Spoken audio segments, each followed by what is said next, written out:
What's going on, everybody? I hope everybody's having an unbelievable week. Justin Jackson here. I kind of want to talk about the shooting piece of this new offense that UNC has this year. Not as much back to the basket, two bigs, one big inside, getting the ball, kind of slowing the game down a little bit.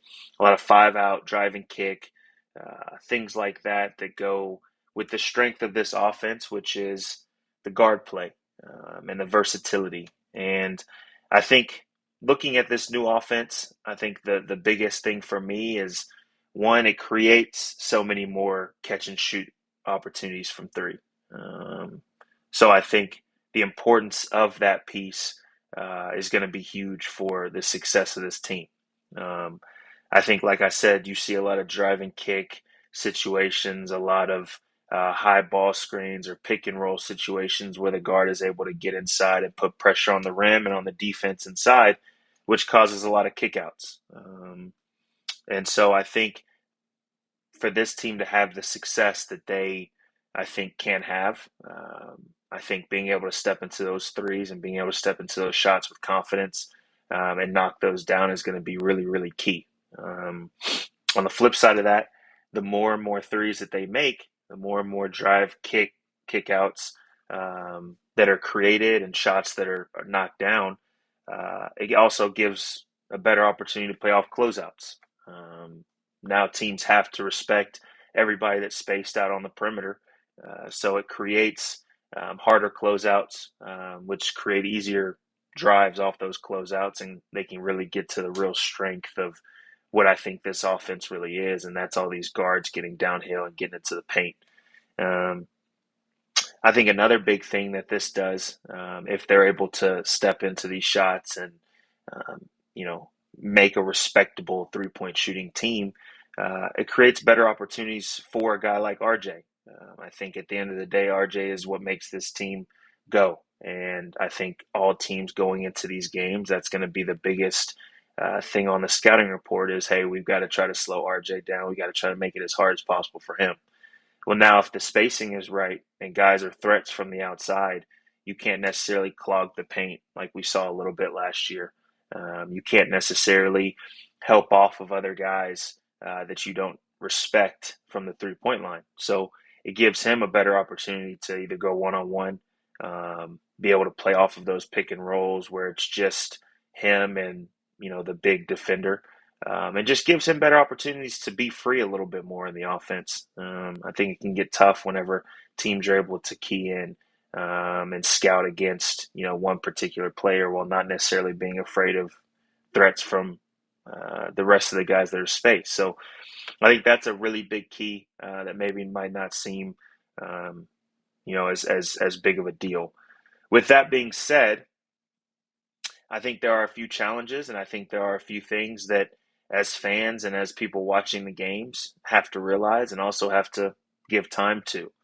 Um, I think for one, you see, a big storyline this summer and going into this season are the freshmen that are coming in, and Ian and Drake and James, and everybody wants them to be able to step right in and be huge contributors and not even skip a beat coming from high school and all of the praise and how good of players as they are and were in high school.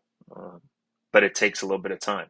I think there are a few things for freshmen coming in um, that take some time to adjust to. I think the first thing is, and we've hit on it a little bit, but the windows of being quote unquote open is a lot smaller. And that takes some time to kind of get used to as far as judging, okay, if this guy's closing out to me, maybe he can get to my shot. So maybe I do have to play off the closeout. Or, okay, you know what? He's closing out to me, but his hands are down.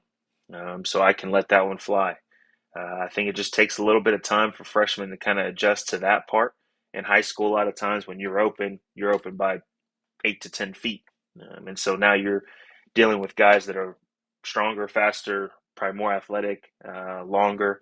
They can kind of close that space a little bit faster. So adjusting to that speed and the ability to get the shot off faster, just know that I can still get this shot off is going to be kind of a trial and error type of thing for freshmen.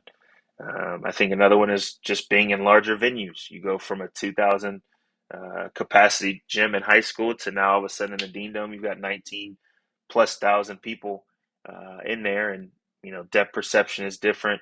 Little things like that when it comes to shooting is a lot different, and I think it takes time from experience. It took me 3 years basically to kind of get used to that.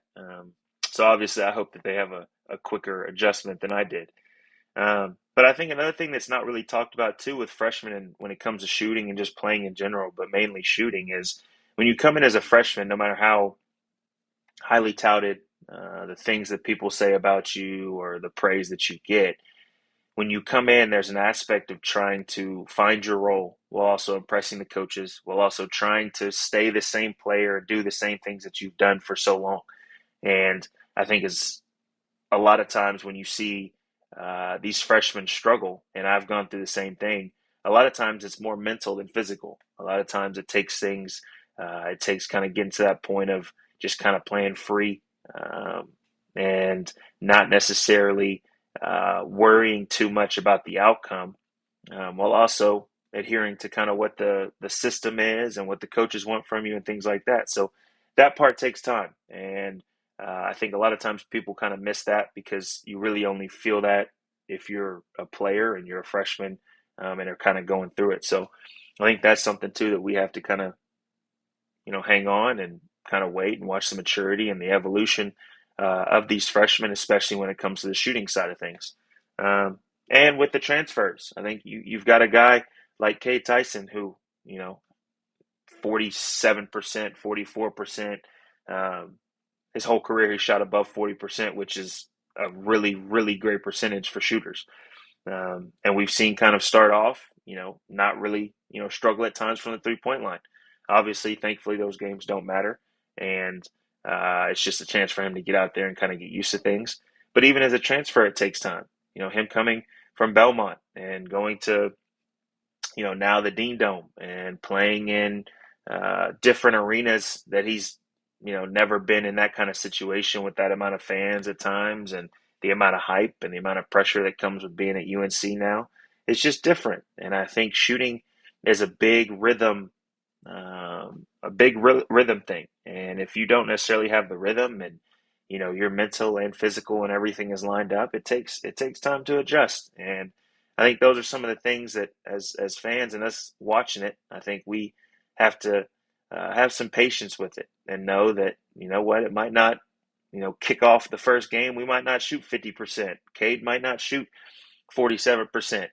Um, Ian and Drake might take some time to knock down some threes. It might happen.